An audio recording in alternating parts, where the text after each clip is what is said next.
Now, from Nebraska's trusted news source, this is Channel 8 News at 10. Good evening, everyone, and thanks for joining us. I'm Macy Meyer in for Megan tonight. For a few years now, cattle farmers have been struggling to see a real profit in their business. It's forcing some who have been farming for generations to take a deeper look at how they can keep their livelihood afloat.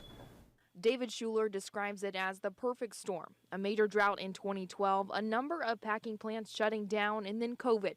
It's put a heavy burden and workload on the cattle industry in the state. And that's where we're at now, where cow-calf producers aren't really being paid more for their product they're producing to a level they feel is fair, but packing plants can still make a profit because there's such a high demand for the product they're producing at the rates they are. Despite higher costs in the grocery store, cattle farmers aren't seeing an increase in their profit. It's creating a devastating reality for farmers who have been doing this for generations. They physically can't work any harder. They physically can't put income to put bread on the tables for their families, and they have to bring in corporations to take care of liquidating their assets or finding a job in town. Schuler said it's hard for farmers to put in the countless hours of work to not see the numbers they feel they've worked for. It's also inspired them in new ways to keep their business alive and potentially change the industry down the road. We're still continuing to find ways to make more safe and secure packaging, whether that's carbon credits or sustainable land practices.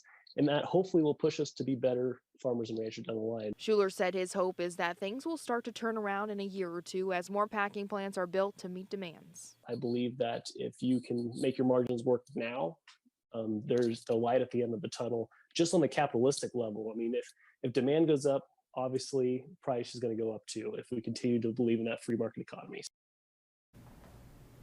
And Schuler said there are already packing plants in the works in places like North Platte and Iowa. He's hopeful that will create a bit of relief regionally. All right, let's get to your first forecast now. Chief Meteorologist John Dissauer standing by. John, what can you say? It was just a beautiful day.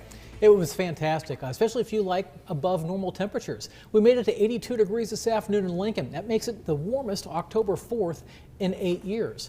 This evening we are starting to cool off outside. We've got clear skies out there. A very comfortable evening. Temperatures now into the mid 50s to upper 50s. In fact, we're still holding on to 60 degrees out towards Kearney, but 55 degrees right now in Lincoln. Skies are quiet overhead, and that's how they will remain as we go through the rest of the overnight hours. And really the next day and a half, we're going to see nice clear skies because there's not a whole lot going on in the central part of the country.